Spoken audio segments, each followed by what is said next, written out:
मेरा नाम स्टीफन है।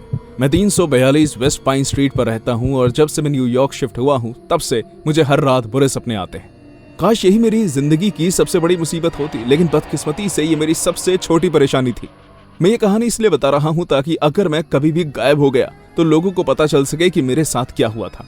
मैं नहीं जानता कि मेरे पीछे कौन है और वो क्या चाहते हैं, लेकिन मैं इतना जरूर जानता हूँ कि इन सब का अंत अच्छा नहीं होगा। ये सब शनिवार की एक सुबह से शुरू हुआ। मेरे अंकल के पास एक बड़ा सा ट्रक था, इसलिए मुझे अपना सामान शिफ्ट करने के लिए किसी को पैसे नहीं देने पड़े। जब मैं अपना सामान उतरवा रहा था तो एक लड़की मेरे पास आकर मुझसे बात करने लगी। मैं देख पा रही हूँ कि तुम यहाँ शिफ्ट हो रहे हो। क्या तुम इस शहर में नए हो? हाय हाँ सही पकड़ा, मेरा नाम स्टीफन है। मैं उससे हाथ मिलाने के लिए आगे बढ़ा, लेकिन वो मुझसे उसी अजीब मुस्कान के साथ देखती रही जिसके साथ उसने मुझसे बात करनी शुरू की थी। तुम भी यहीं रहती हो ना? क्या तुम्हें सामान उठाने में मेरी किसी मदद की जरूरत है? उसके प्रस्ताव ने मुझे चौंका दिया, इसलिए मैंने फौरन मना कर दिया। नहीं शुक्रिया, हमारा काम बस हो ही गया है। मेरे अंकल मेरी मदद कर रहे हैं। कोई बात नहीं, तुमसे मिलकर अच्छा लगा। मुझे यकीन है कि तुम यहाँ बहुत खुश रहोगे। एक आखिरी बार मुस्कुराकर वो चली गई। क्या ये लड़की मेरी पड़ोसन नहीं थी? मैंने उसे नजरअंदाज किया और अपने काम में लग गया। कुछ घंटों बाद शिफ्टिंग का काम खत्म हुआ और अब मैं अपने नए घर में अकेला था। मैं बेड पर लेट गया और सीलिंग की तरफ देखने लगा। मैं नए घर में अकेलेपन का मजा लेने लगा। मैं खिड़की की तरफ गया और उसे खोला। मैं पहली बार न्यूयॉर्क शहर के नजारे का मजा ले रहा था। मैंने नीचे सड़क पर लोगों को जाते हुए देखा और अचानक मेरी नजर किसी पर पड़ी। ये वही लड़की थी जो मुझे कुछ देर पहले नीचे मिली थी। वो सड़क के किनारे बनी जगह पर खड़ी मुझे घूर रही थी। क्या बकवास, इसे कैसे पता कि मैं यहाँ रहता हूँ? मैंने हिचकिचाते हुए अपना हाथ हिलाया, लेकिन उसने बदले में हाथ नहीं हिलाया, बस उसी अजीब मुस्कान के साथ मुझे देखती रही। बिना ये समझे कि मुझे आगे क्या करना चाहिए, मैंने खिड़की बंद की और अपने बिस्तर पर लौट गया। अगली सुबह बिग एप्पल जाने से पहले मैं अपनी पहली शॉपिंग पर गया। मैं सुपरमार्केट की लाइन में खड़ा था जब मेरे पीछे खड़े आदमी ने मुझसे कहा, अच्छा दिन है ना? ओह हाँ बिल्कुल सर। तुम काफी हैरान लगते हो, क्या कोई परेशानी है? नहीं, बस वो मैं हाल ही में यहाँ शिफ्ट हुआ हूँ और मैं ये देखकर हैरान हूँ कि यहाँ के लोग कितने मिलनसार हैं। ज्यादा उम्मीदें मत रखो, लोग मिलनसार नहीं हैं, बस हम लोग हैं। हमसे आपका क्या मतलब है? इस बात से कोई फर्क नहीं पड़ता बच्चे, जरूरी ये है कि तुम यहाँ खुश रहोगे। क्या कौन हो तुम? क्या तुम्हें सामान उठाने में मेरी मदद चाहिए? नहीं शुक्रिया। किस्मती से कैशियर मुझे बुला रही थी, इसलिए मैं मुड़ा और फौरन उसके पास चला गया। इतने में मैं देख सकता था कि वो आदमी किसी तरह मुझे घूर रहा था। जब मैं घर पहुंचा तो मैं सारा सामान फ्रिज में रखने लगा। मेरे दिमाग से उस आदमी का ख्याल जा ही नहीं रहा था। मुझे चिंता होने लगी और फिर मैं बस अपनी खिड़की से नीचे देखना चाहता था। एक बार जब मैंने पर्दा हटाया तो मैंने वो देखा जिसकी मैंने कभी कल्पना भी नहीं की थी। न सिर्फ सुपरमार्केट में मिला वो आदमी, बल्कि कल मिली वो लड़की और उनके साथ साथ 3 और लोग अब मेरे घर के नीचे खड़े थे। वो सब अलग अलग दिशा से मेरे घर की तरफ देख रहे थे, लेकिन उनमें से कोई भी छुपने की कोशिश नहीं कर रहा था। वो मुझे ही घूर रहे थे और हल्के से मुस्कुरा रहे थे। मैंने डर के मारे खिड़की बंद कर दी। मुझे समझ नहीं आ रहा था कि मैं क्या करूं। अगले और कुछ दिन चीजें बद से बदतर होती गई। जब भी मैं खिड़की से बाहर देखता वो सब मुझे दिख जाते और हर बार बढ़ते ही जा रहे थे। और इससे भी बुरी बात यह थी कि सड़क पर चलते चलते किसी आदमी को इससे फर्क भी नहीं पड़ रहा था। उन्हीं दिनों के दौरान मुझे पहली बार बकरे के शेर वाले आदमी का सपना आया। वो बाकी लोगों की तरह मुझे सड़क से देखने लगा, लेकिन हर बार जब भी मुझे उसका सपना आता वो मेरे और करीब होता। ये सभी घटनाएं मंगलवार की एक रात को अपने चरम सीमा पर पहुंच गई। मेरे कमरे का टीवी अब तक चल रहा था और उसकी वजह से कमरे में उजाला था, लेकिन कोई आवाज नहीं थी। मैं कांपते हुए उठा, लेकिन इस बार किसी बुरे सपने की वजह से नहीं। हर रात मैं अपने बेडरूम का दरवाजा बंद करके सोता हूँ, लेकिन उस रात वो खुला था। वहां से एक अजीब आवाज आ रही थी, ऐसे जैसे वहां कोई था सांस लेता हुआ मुझे अंधेरे से देख रहा था।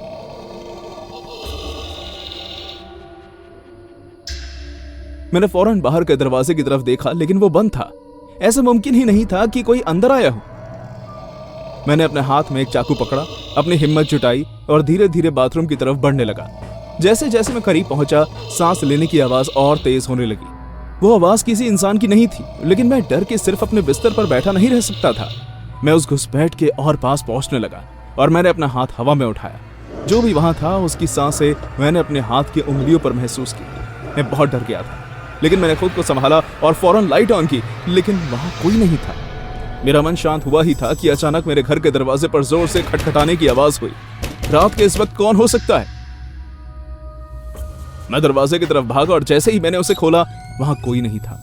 मैं अंदर जाने ही वाला था, लेकिन जैसे ही मैं मुड़ा मेरा शक यकीन में बदल गया। उस रात मैं अकेला नहीं था। किसी ने मेरे घर के दरवाजे पर कांटे का निशान बनाया हुआ था। अगले ही दिन मैं पुलिस के पास गया, लेकिन उन्होंने मेरी बात पर ज्यादा गौर नहीं किया, क्योंकि उन्हें लगा कि ये मेरी ही बिल्डिंग में रहने वाले की शरारत हो सकती है। मैं पुलिस स्टेशन से लौट रहा था जब मैंने उसकी आवाज एक बार फिर सुनी। हे, तुम उदास लगते हो, क्या तुम्हें किसी तरह की मदद की जरूरत है? ये वही लड़की थी जो मुझे पहले दिन पर मिली थी। ये तुम? मेरे घर से दूर रहो समझी, वरना। मेरी आंखों से आंसू निकलने लगे। मैंने उसे कॉलर से पकड़ लिया। आखिर तुम्हें मुझसे चाहिए क्या? मुझे अकेला छोड़ दो। चिंता मत करो, तुम और करीब आ रहे हो। जल्द ही तुम हमेशा के लिए खुश रहोगे। मैं तुम्हें मार डालूंगा, समझी तुम? मैं तुम्हें और तुम्हारे साथियों को मार डालूंगा। सर, आप मुझे हर्ट कर रहे हैं। क्या मुझे प्लीज छोड़ेंगे? मैं आपको जानती तक नहीं हूं। क्या?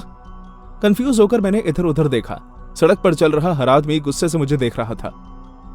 ए, उस लड़की को अकेला छोड़ दो। तुम्हारी दिक्कत क्या है बेवकूफ लड़के? इससे पहले कि मैं किसी को कुछ समझा पाता, सारी भीड़ मेरे ऊपर चढ़ गई और मुझे मारने लगे। मैंने खुद को उनकी मार से बचाने की कोशिश की। मैंने देखा कि वो लड़की मुझे देखकर मुस्कुरा रही थी और फिर वो वहां से चली गई। आखिरकार जब मैं उठने लायक हुआ तो मैं लौटकर अपने घर आ गया। जब मैं अंदर घुसा तो मुझे बहुत ही गंदी बदबू का एहसास हुआ, लेकिन मैंने सभी जगह चेक कर लिया था, कोई अंदर नहीं आया था और ना ही मेरे घर पर कोई पुराना खाना था। मैं अपने जख्म देखने बाथरूम में नहीं गया। मैं वहीं जमीन पर बैठ गया और मुझे अपनी पैंट्स की जेब में कुछ होने का एहसास हुआ। जब मैंने हाथ डालकर देखा तो उसमें से मुझे एक बकरे का पंजा मिला। मुझे यकीन था कि उस लड़की ने ही उसे मेरी जेब में डाला होगा। मैंने उसे गुस्से में दीवार पर दे मारा और रोने लगा। मेरे पास कहीं और जाकर रहने के पैसे नहीं थे। मैंने अपने परिवार के पास लौट जाने के बारे में भी सोचा, लेकिन ये लोग वहां भी मेरा पीछा नहीं छोड़ेंगे और मैं अपने परिवार को मुसीबत में नहीं डाल सकता। मैं इनके रहम पर जी रहा था और मुझे समझ नहीं आ रहा था कि मैं क्या करूं। दिन बीतते गए और माहौल और भी बदतर होता गया। घर के अंदर जानवर के मरने जैसी बदबू इतनी फैल गई थी कि सांस लेना भी मुश्किल था। मेरे सपने और भी ज्यादा भयानक हो गए थे। मैंने अब खिड़की से बाहर देखना भी बंद कर दिया था, क्योंकि मैं जानता था कि अब तक मुझे कम से कम वहां 10 लोग खड़े दिख जाएंगे। किसी वजह से कुछ दिनों से इंटरनेट भी नहीं चल रहा था और मुझे बहुत भूख लगी है, लेकिन मैं अपने कमरे से बाहर नहीं निकलना चाहता। मुझे ऐसा लगता है कि यहाँ कोई है जो मेरी सारी ताकत खींच रहा है और मुझे बाहर नहीं निकलने दे रहा। मुझे अब कोई उम्मीद नहीं है। अब मैं बस एक ही चीज का इंतजार कर रहा हूं कि ये सब जल्द से जल्द खत्म हो जाए। न्यूयॉर्क जाना हमेशा से मेरा सपना था और मैंने अपने इस सपने को कुछ महीनों पहले पूरा कर लिया। स्टॉकहोम से वहां तक की फ्लाइट काफी लंबी थी, लेकिन जैसे ही उस बड़े शहर का नजारा मुझे नीचे दिखाई देने लगा, मुझे पता था कि यह सफर शानदार होगा। मेरे पेट में जैसे तितलियां उड़ने लगी। सबसे पहले मैं क्या करूंगी? एम्पायर स्टेट बिल्डिंग देखने जाऊंगी, या फिर सेंट्रल पार्क में घूमूंगी, या फिर स्टैच्यू ऑफ लिबर्टी को निहारूंगी? फ्लाइट से उतरते हुए ऐसा ख्याल और भी बहुत कुछ मेरे दिमाग में चलने लगा और मैं लगवार्डिया की तरफ बढ़ने लगी। मुझे मानना पड़ेगा, मेरा न्यूयॉर्क आने का यह सपना बहुत खास था। मैं हमेशा से इसके लिए वैसी रही हूँ जैसे सपने में होता था। सब कुछ एकदम बढ़िया। मैं एयरपोर्ट के बाहर पीले रंग की कैब्स देखकर खुश हो गई। यही सब तो हम फिल्मों में देखते हैं। मैंने डिक्की में अपना सामान डाला और ड्राइवर को अपनी चुनी हुई जगह बताई। मैं कम बजट में काफी जगह घूमना चाहती थी, इसलिए मैंने रहने के लिए हॉस्टल बुक किया था। अब कहां से हैं? ड्राइवर ने गाड़ी चलाते हुए मुझसे पूछा। स्वीडन। कहाँ?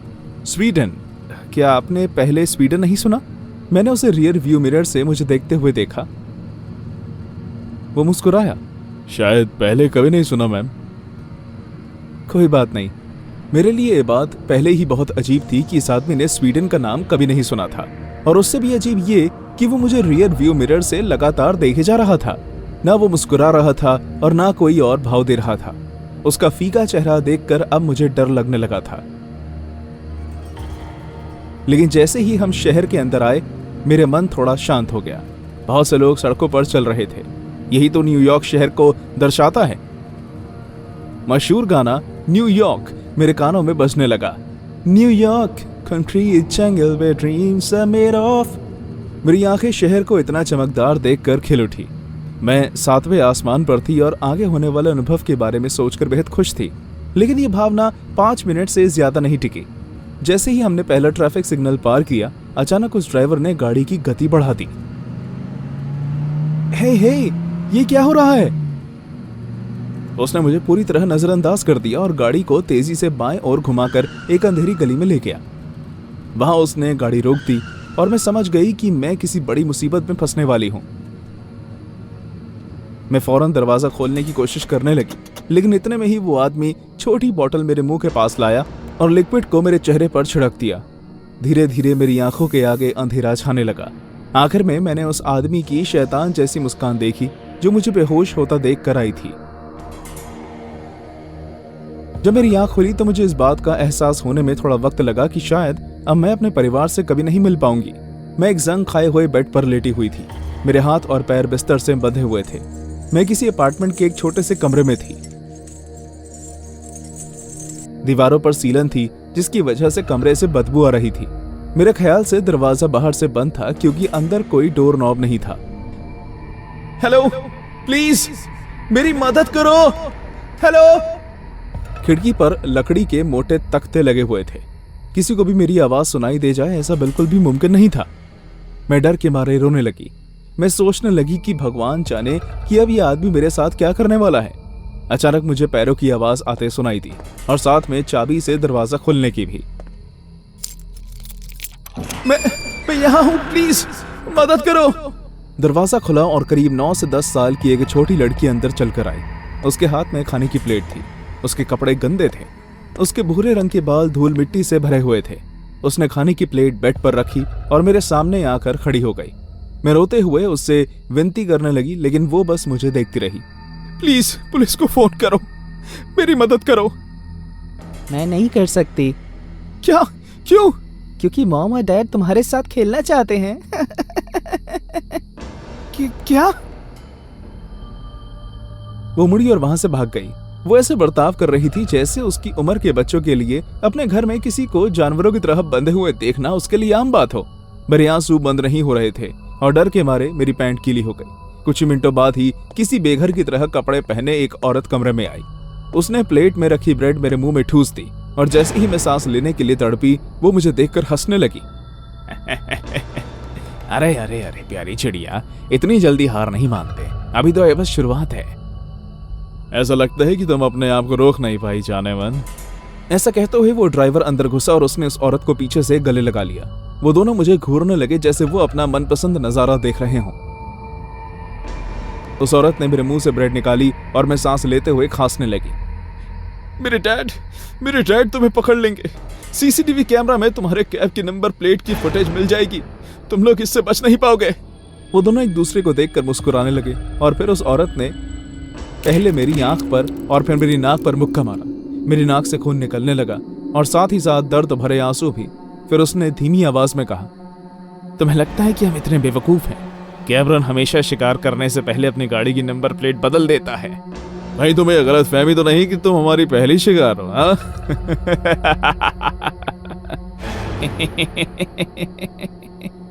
वो दोनों अपने आप में ही हंसने लगे और फिर हंसते हंसते कमरे से बाहर चले गए। वो औरत एक बार फिर मेरी तरफ मुड़ी और उसने कहा, हम तुम्हारे लिए कुछ खिलौने लेने जा रहे हैं, फिर हम तीनों मजे कर सकते हैं। उन्होंने उस कमरे का दरवाजा एक बार फिर बंद कर दिया और मेरे वहां से आजाद होने की उम्मीद एक बार फिर टूट गई। उस दरवाजे के बंद होने के साथ साथ मैंने उनकी कुछ बातें सुनी। डैडी और मैं जल्दी आ जाएंगे, तब तक तुम उस पर नजर रखना, ठीक है? ठीक है मॉम, मैं नजर रखूंगी, ठीक वैसे ही जैसे मैंने लूसी का ख्याल रखा था। ये हुई ना मेरी बेटी जैसी बात। ओह माय गॉड, ये पूरा का पूरा परिवार ही पागल था, यहाँ तक कि वो छोटी बच्ची भी जिसे 2 पागल माँ बाप पाल रहे थे। जैसे ही वो दोनों घर से बाहर गए, वो बच्ची मेरे पास आई। वो उस बिस्तर के ठीक पास आकर रुक गई और मुझे ऊपर से नीचे देखने लगी। उसकी कांच जैसी 2 आंखें मेरे आर पार देख रही थी। फिर उसने अपने गंदे हाथों से मेरे गले पर पहने लॉकेट को पकड़ा। मुझे ये बहुत पसंद है, ये क्या है? ये मेरी मॉम ने मुझे दिया था जब मैं तुम्हारी उम्र की थी। हाँ, तुम्हें ये चाहिए? उसकी आंखें मेरी बात सुनकर खिल उठी, जैसे वो यही सोच रही हो। उसने अपना सर हिलाकर हाँ कहा और मेरे दिमाग में एक आइडिया आया। ठीक है, तुम ये ले सकती हो। मेरे हाथ खोल दो ताकि मैं ये तुम्हें उतार के दे सकूं। लेकिन हे, क्या ये तुम्हें चाहिए या नहीं? मुझे चाहिए। तो खोलो मेरे हाथ। Come on sweet heart. उसने कुछ सेकंड्स के लिए सोचा और फिर एक एक करके मेरे दोनों हाथ खोल दिए।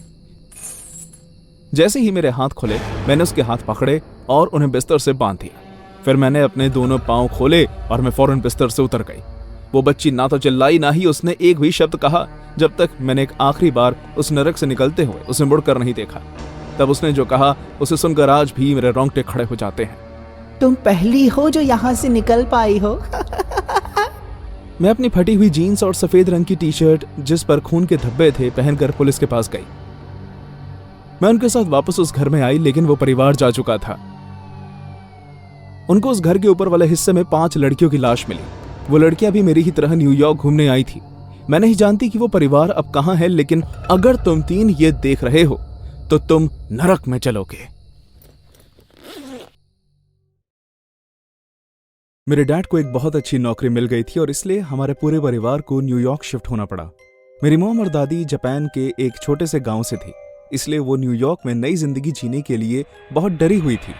लेकिन मैं बहुत उत्तेजित था, क्योंकि शहर से दूर गांव में रहकर मैं थक गया था। मेरे पेरेंट्स ने मुझे प्राइवेट स्कूल में डालने का फैसला किया, क्योंकि आखिरकार अब हम एक अच्छी जिंदगी जीने के काबिल हो गए थे। मैं 11 साल का था, लेकिन तब भी अपनी उम्र के बाकी बच्चों के मुकाबले काफी अनाड़ी था। हम एक बड़े घर और अच्छे पड़ोस में शिफ्ट हुए। मेरे डैड का ऑफिस 5th एवेन्यू में था, शहर का सबसे सुंदर हिस्सा।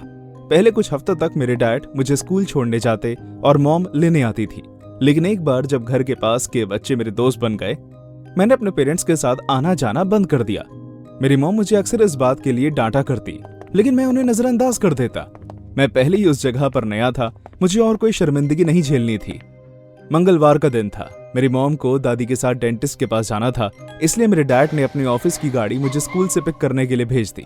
हम दोनों आज बास्केटबॉल का मैच देखने जाने वाले थे, इसलिए मैं अपने डैड के ऑफिस चला गया। वो 5th एवेन्यू में बनी एक बड़ी सी बिल्डिंग थी। मैं आज से पहले कभी ऐसी जगह पर नहीं गया था, इसलिए मैं हॉलवे में इधर उधर घूम रहा था, जब तक मेरे डैड अपनी एक मीटिंग खत्म करने में बिजी थे। वो एक बार मुझसे मिलने आए थे। उन्होंने कहा, काइल प्लीज ऑफिस के अंदर ही रहना, मैं 15 मिनट में फ्री हो जाऊंगा। ठीक है, ये लो कुछ पैसे और अपने लिए वेंडिंग मशीन से कुछ खाने के लिए ले लो। वो लिफ्ट की मदद से ऊपर वाले माले पर चले गए और उस बड़ी सी वेंडिंग मशीन की तरफ बढ़ने लगे, जो हॉलवे के दूसरी तरफ थी। सभी लोग इतने बिजी थे कि शायद ही किसी का मुझ पर ध्यान गया होगा।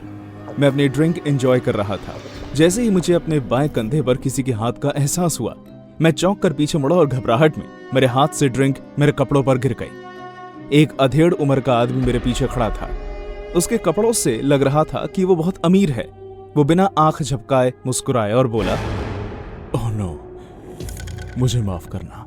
कोई बात नहीं, मैं तुम्हारे लिए आइसक्रीम खरीदता हूँ, मुझे बहुत बुरा लग रहा है। नहीं कोई बात नहीं, रहने दीजिए। मैं उससे दूर जाने लगा जब उस आदमी ने मुझसे फिर कहा, क्यों ना तुम मेरे साथ चलो, सड़क के पार मैं गेम जोन जानता हूँ, तुम वहां कुछ गेम्स खेल सकते हो। लेकिन चलो भी, इसमें कोई बड़ी बात नहीं है। लेकिन मेरे वो जगह बस पास ही में है। जैसे कि मैंने कहा, मैं अनाड़ी था, एक बड़े शहर और वहां के लोगों से अनजान। तो मैंने सोचा क्या ही हो जाएगा अगर मैं कुछ समय उस गेम जोन में बिता लूंगा, तो वो भी फ्री में। मुझे यहाँ भी तो इंतजार करना ही पड़ेगा, इसलिए मैंने उस आदमी की बात मान ली और उसके पीछे चलने लगा। हम उस ऑफिस की बिल्डिंग से बाहर आ गए और उस आदमी ने कुछ दूरी पर खड़ी एक गाड़ी की तरफ इशारा किया। वो काले रंग की बड़ी और महंगी गाड़ी थी, ठीक उसके सूट की तरह। ड्राइवर उस गाड़ी को हमारे पास लाया और हम उसके अंदर बैठ गए। मैंने उससे इस बात पर सवाल नहीं किया कि वो इतने कम सफर के लिए गाड़ी का इस्तेमाल क्यों कर रहा है, लेकिन अमीर लोगों को पैसा बर्बाद करना शायद अच्छा लगता है। उस आदमी ने मस्ती में मेरे गाल खींचकर कहा, तो तुम्हारा नाम क्या है? काइल, और आपका? तुम मुझे जैक बुला सकते हो। जिन सड़कों से हम गुजर रहे थे, मैं उन्हें देखने लगा और अचानक मुझे एहसास हुआ कि कुछ ठीक नहीं था। मैंने कंफ्यूज होकर जैक की तरफ देखा और पूछा, हमने गाड़ी बाईं ओर क्यों घुमाई? आपने तो कहा था कि सड़क के आखिर में है। वेल, दरअसल बच्चे, मैंने तुमसे झूठ बोला था। क्या क्या? रिलैक्स रिलैक्स, मैं तुम्हें नुकसान नहीं पहुंचाऊंगा। ऐसा कहते ही वो आदमी मेरे बहुत करीब आ गया और उसने मेरे हाथ पकड़ लिया। उसकी घिनौनी आंखें मुझे ऊपर से नीचे तक देखने लगी। मुझे डर लगने लगा और मेरी सांसें तेज होने लगी। उसके कपड़ों से आ रही परफ्यूम की महक से मेरा दम घुटने लगा। हम एक अंधेरी गली में आकर रुक गए। गली के आखिर में एक पुराना घर था। एक बेघर औरत गली के कोने पर पड़े कूड़ेदान से खाना ढूंढ कर खा रही थी। उसने गाड़ी की तरफ देखा और फिर वापस से अपने खाने में ध्यान देने लगी। उस आदमी ने मुझे कमर से पकड़ा और अपने दूसरे हाथ से मेरा मुंह बंद कर दिया ताकि मैं चिल्ला न सकूं। मैं हवा में लात मारने लगा और चिल्लाने की कोशिश करने लगा, लेकिन उस आदमी ने जोर से मेरा मुंह बंद कर रखा था। मेरी आंखों से आंसू आने लगे। मैं सोचने लगा कि अब तक तो मेरे डैड ने मुझे ढूंढना शुरू भी कर दिया होगा। इतने में ही वो आदमी गाड़ी चलाकर हमें यहाँ लाया था। उसने जैक को आवाज दी, सर, ये वो नहीं है। सांस ना ले पाने की वजह से मैं बस बेहोश होने ही वाला था जब जैक ने मुझे छोड़ दिया और मैं जमीन पर गिर गया। मैंने उन दोनों की बातें सुनी। क्या? ये तुम क्या कह रहे हो? मैं आपके लिए एक युवा लड़का लाया था, लाल बालों वाला स्पेनिश लड़का। ये वो नहीं है। क्या बकवास है? अब मैं इसे नहीं छोड़ सकता। मेरा सच सबके सामने आ जाएगा, बेवकूफ। और तब मुझे एहसास हुआ कि मुझे जल्द से जल्द यहां से उठकर भागना होगा, अपनी जान बचानी होगी। मैं एक बाज की जैसे तेजी से वहां से भागा और वो आदमी चिल्लाया, पकड़ो उसे। शिट, गाड़ी चालू करो। मैंने कहा गाड़ी चालू करो। लेकिन ना मैं रुका और ना ही मैं गिरा। मैं वहां से बच निकला। जैसे ही मैं मेन रोड पर पहुंचा, मैंने देखा सड़क पर काफी लोग थे। मैं साइड पर गिर गया और रोने लगा। एक पुलिस वाला अपनी मोटरसाइकिल पर घूमकर इधर उधर जांच कर रहा था और उसने सड़क के किनारे मुझे देखा। मैं 3 शब्दों के अलावा और कुछ नहीं कह पाया। Dad, 5th Avenue. वो मुझे मेरे डैड के ऑफिस ले गए। जब हम वहां पहुंचे तो 4 और पुलिस वाले बिल्डिंग के नीचे खड़े थे और मेरी मॉम और डैड डर के मारे रो रहे थे। मॉम, डैड, काइल, मेरा बेटा। मैं उनकी तरफ भागा और मेरी मॉम ने मुझे गले लगा लिया। मेरे डैड ने हम दोनों को गले लगाया और हम तीनों रोने लगे। लेकिन कहानी यहाँ खत्म नहीं होती। जब हम सब इस पल में थे, मैंने एक आदमी को बड़ी ही जल्दी में बिल्डिंग से बाहर निकलकर जाते हुए देखा और वो सड़क के दूसरी तरफ खड़ी काली गाड़ी में बैठ रहा था। मुझे वो गाड़ी याद थी। मेरा चेहरा फिर से फीका पड़ गया और मेरी मॉम ने मुझसे पूछा, क्या हुआ काइल? वो वही है मॉम, जैक। मैंने उस आदमी की तरफ इशारा किया। पुलिस वालों ने भी उस तरफ देखा जिस तरफ मैंने इशारा किया था। उस आदमी ने भी हमें देख लिया। जैसे ही उसने पुलिस को देखा, वो फौरन गाड़ी में बैठने लगा, लेकिन पुलिस ने उसकी बाईं टांग पर टेजर गन मार के उसे रोक लिया। वो सड़क पर गिर गया और 4 पुलिस वालों ने उस पर गोली तानकर उसके आसपास घेरा बना लिया। मेरे डैड कुछ सेकंड्स तक कुछ बोल नहीं पाए और फिर अचानक बोले, मिस्टर शैटनर, स्वर्ग के बच्चे। वो उस आदमी पर कूदे और उन्होंने उसकी नाक पर मुक्का मार दिया। उस आदमी की नाक से खून बहने लगा और बाकी पुलिस वाले मेरे डैड को उस जगह से दूर ले गए। मिस्टर शैटनर मेरे डैड के बॉस थे।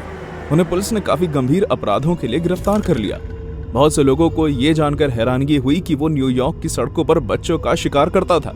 उसके ड्राइवर को भी उसके इस अपराध में साथ देने के लिए गिरफ्तार कर लिया गया। इस खबर ने चारों ओर सनसनी फैला दी और 3 और लड़के इस खबर को सुनकर सामने आए और उन्होंने बताया कि इस आदमी ने उनका भी शोषण किया है। इस घटना के बाद हम सब जापान वापस आ गए। मेरी मॉम वहां एक पल भी और नहीं रुकना चाहती थी, लेकिन मैं अपने कॉलेज की पढ़ाई के लिए वहां वापस गया। अब मैं यहीं काम करता हूँ। मेरा ऑफिस 5th एवेन्यू पर है। जब भी मैं समय निकालकर बिल्डिंग से बाहर जाता हूँ, मैं सभी छोटे बच्चों पर नजर रखता हूँ कि कहीं कोई ढोंगी उनका पीछा तो नहीं कर रहा।